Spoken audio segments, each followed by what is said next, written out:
107.5 WLAK, Amory's Real News and Great Conversation. Here's your Daily News Roundup.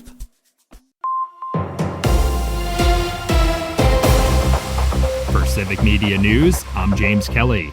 Officials from Wisconsin's Home Energy Assistance Program are still encouraging residents to submit their applications for help despite delays with federal funding for the program. The program receives both state and federal funding each year and typically receives the federal portion of that funding in November ahead of the winter. Households that make less than 60% of the state median income may qualify for the Energy Assistance Program, which is about $38,000 for a single person and about $78,000 for a family of four this year. Due to the federal government shutdown earlier this year, funding for the federal low-income home energy assistance program was delayed. According to a WPR report, Wisconsin Department of Administration officials say that federal funding has still not yet been released. Despite the delay, the agency is still accepting applications from qualified residents for energy assistance. When the delayed federal funding does eventually come in, the agency will begin distributing it to those residents as it typically would.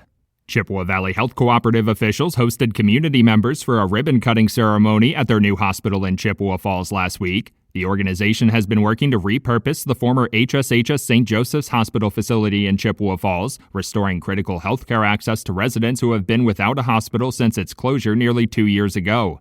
The cooperative also opened a cancer center at the site last month and plans to expand their services at the new hospital through the first few months of 2026. For Chippewa Falls residents, the loss of St. Joseph's Hospital also meant the loss of the only emergency care facility in the city. The Chippewa Valley Health Cooperative is planning to use the new cooperative hospital as an interim facility to address those short-term needs, while construction on a brand new independent community hospital in Lake Hallie continues. That new hospital facility could be open as soon as 2027. Aspirus Health is also developing a new hospital in Chippewa Falls and officially broke ground on that project earlier this year. For Civic Media News, I'm James Kelly. The Packers prepare for the Lions. Hi, I'm Mike Clemens with Sports. NFL, the Packers head to Detroit to face the Lions on Thanksgiving. Kickoff at Ford Field at noon Thursday. We learned that quarterback Jordan Love is dealing with a separated left shoulder, an AC joint sprain he suffered last week against the Giants. Is that why he was only handing off the ball with his right hand against the Vikings? Yeah, exactly. Didn't affect me too much. Took a couple hits on it, but was fine for the most part.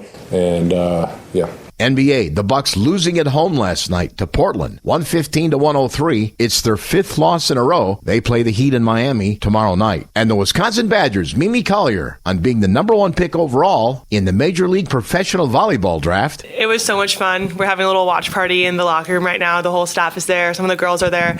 And it's so nice just being surrounded by people that I love and experiencing a moment like this. And it's something I'll never forget. That's Wisconsin's Mimi Collier. With sports, I'm Mike Clemens. It is going to be cloudy with rain likely today. We will have more rain tonight, and that rain will eventually change to snow as temperatures drop quickly. We'll get to 50 today, mid-20s tonight, tomorrow with more snow and a high near 30. We could end up with an inch, maybe a couple inches in spots by the time the snow ends.